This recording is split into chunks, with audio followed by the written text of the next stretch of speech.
Bonjour, comment allez-vous? Hello, how are you? Welcome back to my YouTube channel, Learn French with Anubhav. If you have already subscribed to my channel, press the bell icon to get the latest updates.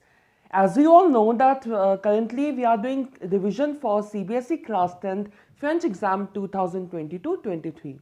And today's topic, direct and indirect speech in French. In today's video, we are going to do a concept revision based on this topic. Okay. All my other videos based on the revision for class 10 CBSE exam are present in a playlist, and the link to that playlist has been provided in the description box below. So you can watch out the other videos as well. Check out the other videos as well. So today's topic, we know it's direct and indirect speech. First, let's discuss about what do we mean by direct and what do we mean by indirect speech. So direct speech is when you quote the words of another person in an exact manner. Okay.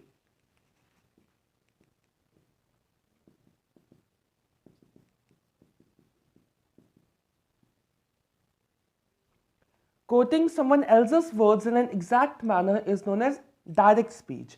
And what is indirect speech? When you reference what another person said without quoting them in the exact manner or without quoting them in the exact way. Okay. Exact words we don't use in indirect speech. We quote the sentence or the question said by that person in an indirect manner. Okay, now how we do that indirectly, of course we are going to discuss that in this video itself. So till now we know that direct speech is quoting in exact manner and indirect is not quoting in exact manner.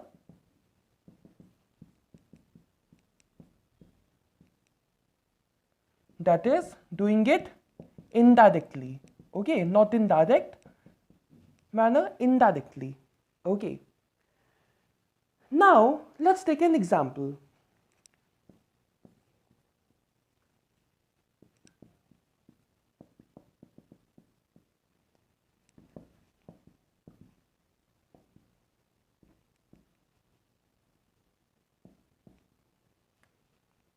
Okay. So the sentence, it's a normal declarative affirmative sentence. Pauline is saying, Pauline dit, j'aime les pommes. Okay. Now, I am saying, Pauline dit, j'aime les pommes. So, j'aime les pommes. Am I talking about myself that I like apples? No. I am saying what Pauline said. Pauline said, Pauline said, I like apples. Okay. I'm not saying Pauline said that she likes apples. That would be indirect. Here I am quoting the exact same thing what she said. Pauline dit, j'aime les pommes. Pauline said, I like apples. Okay, this is your direct speech. How to make it indirect? Of course, we are going to do that in a few minutes. But for this particular example, we can discuss it here itself. Pauline dit. For normal declarative sentences, we go with que. Okay, que here translates to that. So Pauline dit que, and Pauline corresponds to third person singular feminine, so L.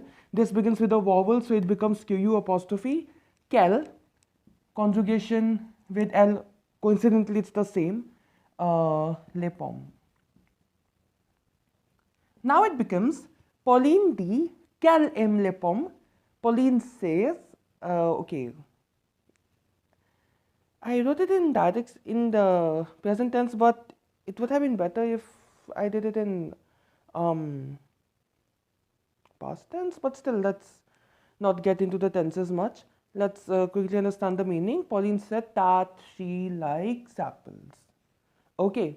Notice the way the subject has changed, the conjugation has changed, though it's the same spelling, but still, conjugation has changed. Here M is with J, here M is with L. Right. So there are a few more changes that will appear in such direct and indirect questions. Okay. Wait. Now it's fine. The cap didn't fell down. It's on the bed. Right. Fine. So how do you write direct speech? In written, how do we write direct speech? Now in English, we know that suppose XYZ said, yeah, XYZ asked, comma, double inverted commas open. Then if it's a sentence, full stop. If it's an exclamatory sentence, exclamation mark. If it's an interrogative statement, then a question mark. and then double inverted commas close. Right, that's how we do in English. And how do we do in French? XYZ said or asked, well, I'll be discussing about the verbs also in a minute. Like there are demande, insiste, annonce. There are many verbs which are possible, right? I'll be discussing about those as well. So Pauline D, then colon. XYZ said or XYZ asked, colon, then angular brackets.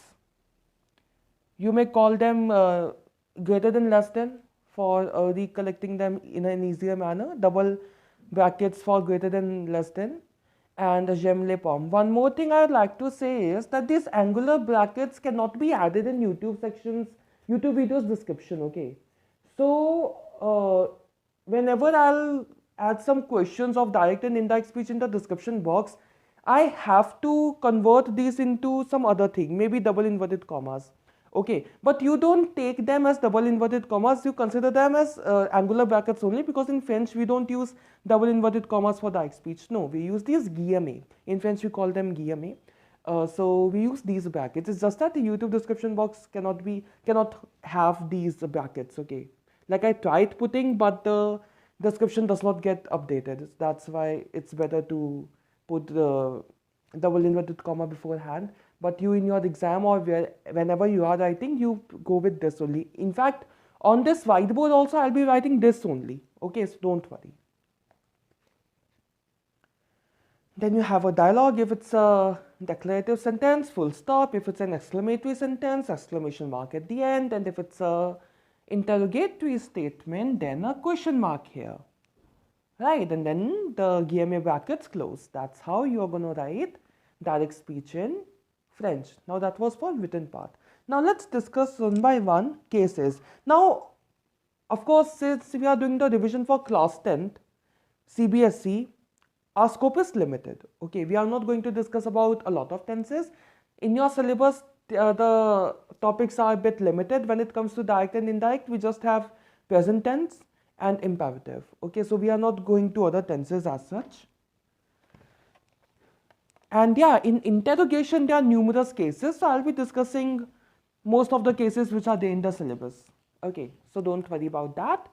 I'm discussing that much only, as much as is required for now, for class 10th CBSE board. Because I don't want to indulge superfluous extra topics in order to confuse you. No, I don't want to do that.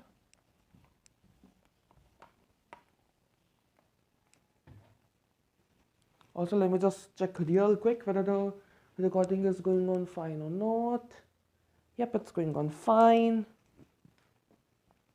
Anyways, so we have discussed, okay. Now let's start with discussion on the cases one by one.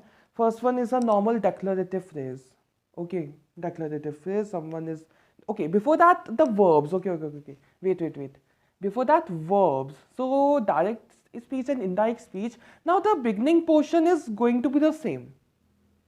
Okay, the initial part where XYZ said or XYZ asked this person, that person, whatever. Like for example, le professeur dit aux élèves, or ma mère dit me dit, right, or mon ami me dit. These all things are going to stay constant, be it direct speech or indirect speech. So need not to think about that.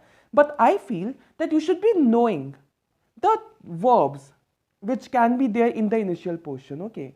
So that in your exam, if you get some verb and then you feel that, oh, I didn't come across this verb, how is it here? So to avoid such sort of situation, I'm discussing about a few verbs that you can see in the initial portion of such questions, okay? Which of course remain unchanged. I mean, the maximum you can do is like, for example, le professeur dit aux élèves, the maximum you can go for COI, le professeur leur dit. Okay, that's the max you can do, the change. Otherwise, it's the same, right? So, annonce means to announce, insiste means to insist, dire means to say, demander means to ask, and what else can be there? I wrote a few more verbs, just give me a minute.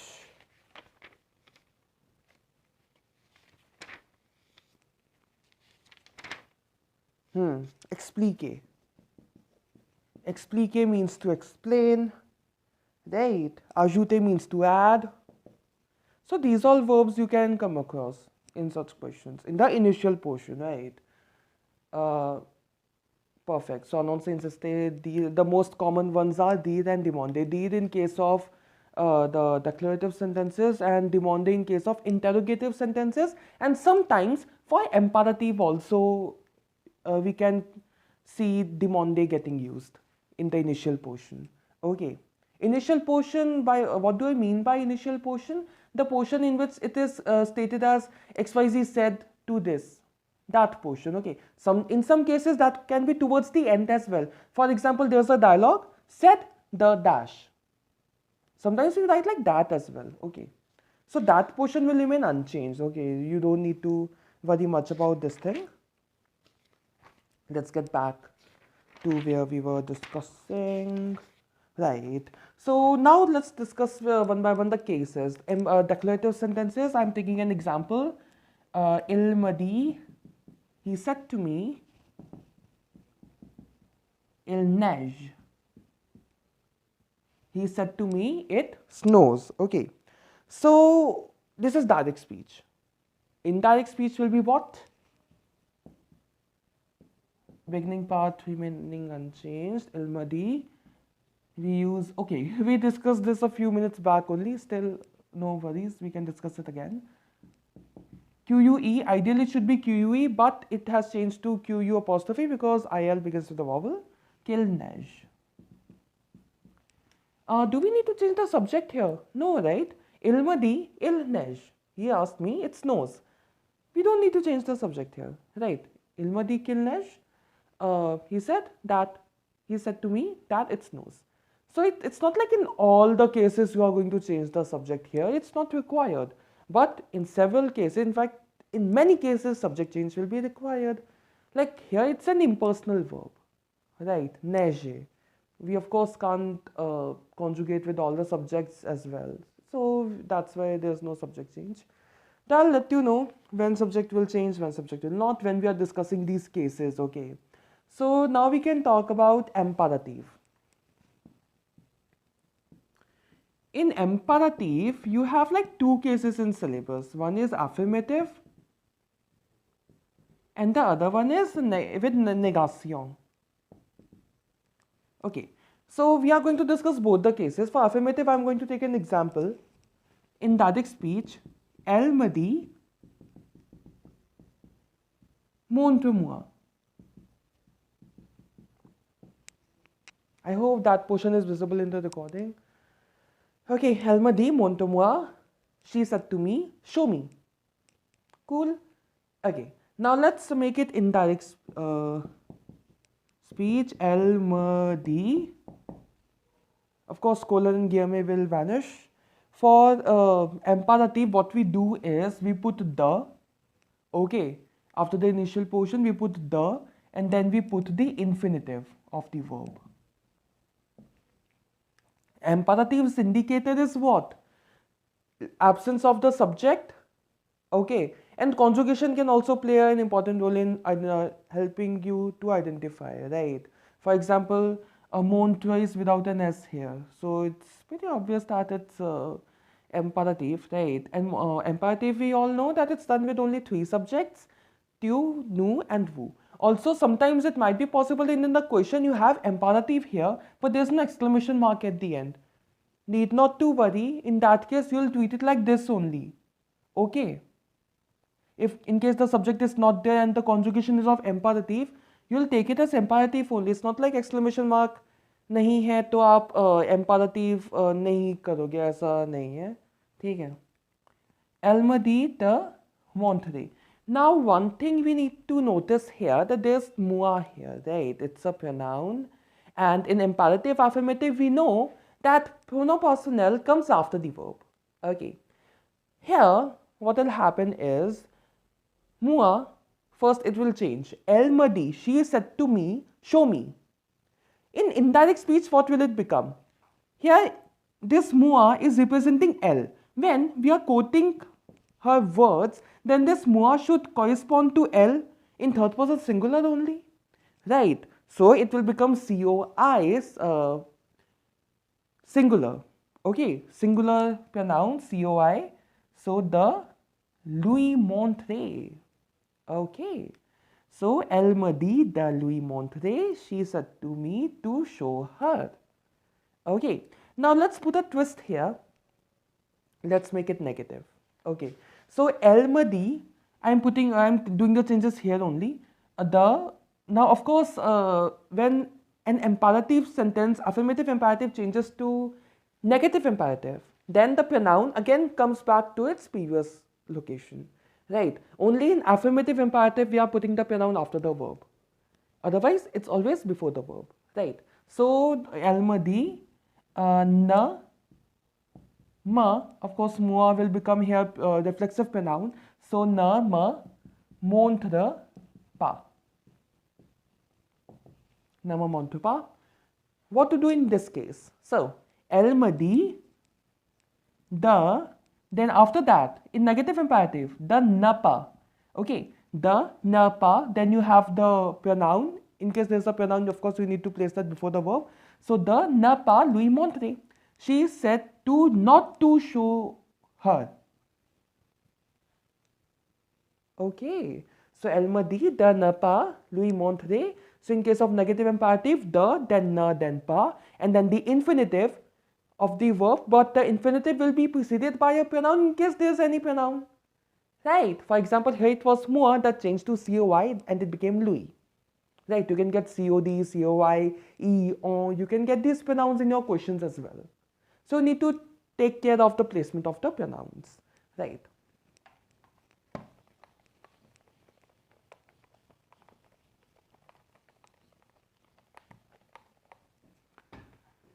I guess now we have to discuss about the we are starting with interrogation. So first case I am discussing about inversion and intonation both together. Now we know that interrogation has three basic forms. First one is intonation, in which we simply change the sentence by putting a question mark. Like saying a declarative sentence in an interrogative tone is your intonation, right?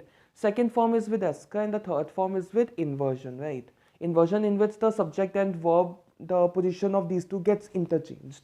So both these are going to have a similar treatment in your direct to while converting from direct speech to indirect speech, right? So you have the initial portion and then the connecting part here will be C and then the rest of the sentence. To be noted that the inversion will become back to normal. Okay, the inversion when in inversion we have direct speech. In this indirect speech, inversion will become back to normal. What do I mean by saying this? I mean that again the inversion will get reversed and subject will come before the verb.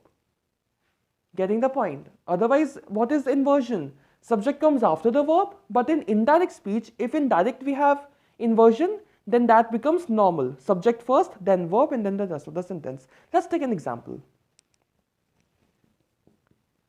Il me demande, colon, guillemets open,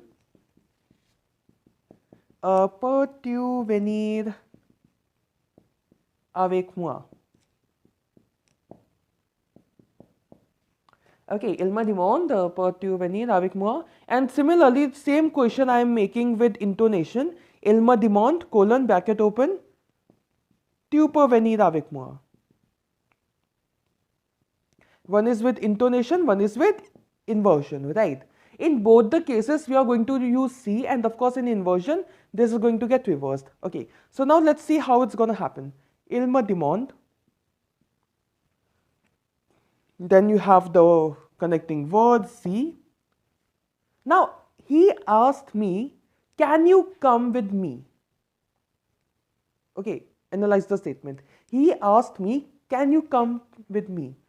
So, he's asking me, right?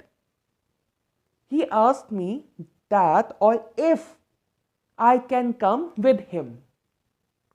This should be the indirect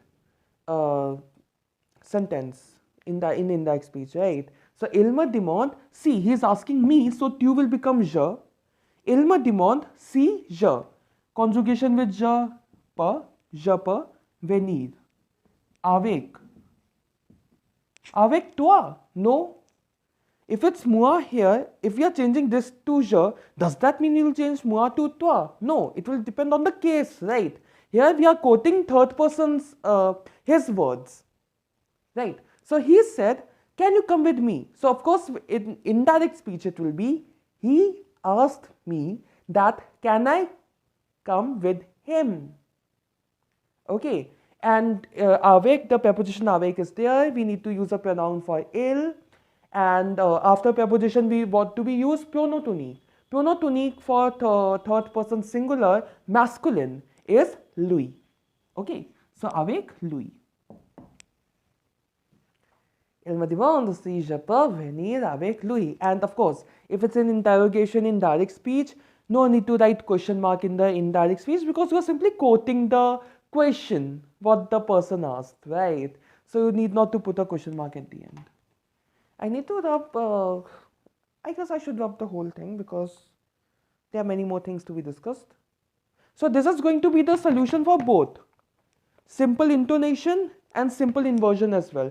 Okay, why am I saying simple inversion here? Because there are inversion with interrogative adverbs as well, and that I'll be discussing in a few minutes, so please wait for that.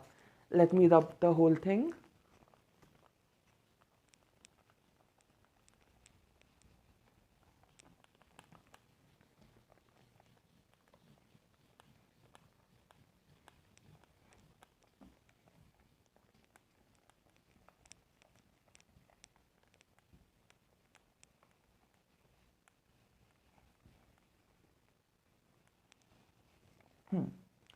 Now it's fine. Moving to the next question. What do we have here? Okay, if the question in the direct speech is having qu'est-ce que c'est or no, qu'est-ce que, okay, qu'est-ce que in the direct form. Let's take an example. Il me demande, colon, guillemets open, qu'est-ce que tu aimes? What do you like? He asked me, what do you like? Okay. Now for whenever in the direct form we have qu'est-ce que, in indirect form we are going to have ce que. Okay. Qu'est-ce que becomes ce que, and how do we frame it? Il me demande, then ce que, then the subject. He asked me, what do you like? So he is asking me what I like, right? So il me demande, ce que, then je, and then the conjugation of aimer with je, which is aime. So il me demande ce que j'aime, right? So that's your conversion from direct to indirect. Next one, whenever we have qui, it will remain qui only. For example, il me demande qui va au Japon. He asked me who goes to Japan. In the indirect form, it will be il me demande qui va au Japon. So qui will remain qui only. What if we have qu'est-ce qui? The way qu'est-ce que becomes ce que, qu'est-ce qui becomes ce qui. Okay, that's the conversion is same as we are doing here. Okay.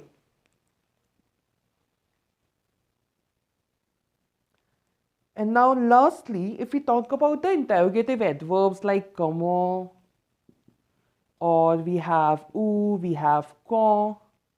Comment means what, où means where, quand means when. These are also going to stay in the indirect form as well. Comment, où, quand. But one more thing I like to discuss here is that after these adverbs we generally write in inversion, right? Subject, verb first and then the subject pronoun, I mean, right? Now in the indirect form, I hope you remember that few minutes back we discussed that inversion gets reversed back to normal. The same thing is going to happen here also. if the question is having these interrogative adverbs and it has inversion after it, then the inversion will be reversed in indirect form. For example, comment vas-tu? Okay, let's make it. Let's ask the question. Let's frame a question. Il me demande comment vas-tu? Il me demande comment vas-tu? He asked me, how are you? In indirect form, what it will be? He asked me, how am I? Or how I am. How I am will be better, right? So, comment? Il me demande comment je vais. Simple. So, inversion will get reversed in this case. And yeah. Now, a few things that you need to keep in mind while attempting direct and indirect speech question in your exam. Point number 1, that if the subject is getting changed, for example, je is changing to tu, or tu is changing to je, and or nu changing to woo changing to nu, whatever. If such changes are happening, then of course, point number 1, your conjugation of the verb will change. Since subject is changing, conjugation will also change. Point number 2, if there is an adjective or pronoun possessive, that's also gonna change, right? Because these two things are dependent on the subject. If subject is changing, then of course your adjective and the possessive pronoun will also change, right? And the third thing, the pronoun personnel or the pronoun tonique, right? For example, in a few minutes back, in a few examples, it happened like avec moi became avec lui, and then moi became Louis, right? So you need to take care of the pronouns as well. Of course, in my next video, I'm going to discuss a few questions, so this topic is going to get revised once again. Okay, so need not to worry about that. And another thing is you need to take care of the format that we follow. By what do I mean by format? For instance, in direct speech, if we have kesker, you have to write circa only, right? You can't write circi. If you write circi for kesker's counterpart, it's wrong. Similarly, for inversion intonation, you need to write C. So this thing you need to follow. Okay, you need to follow this. And of course, putting a colon and guillemets brackets is compulsory in the direct speech. Okay. And one last thing, it's not like you will be having all questions in direct speech and then you need to convert to indirect. No.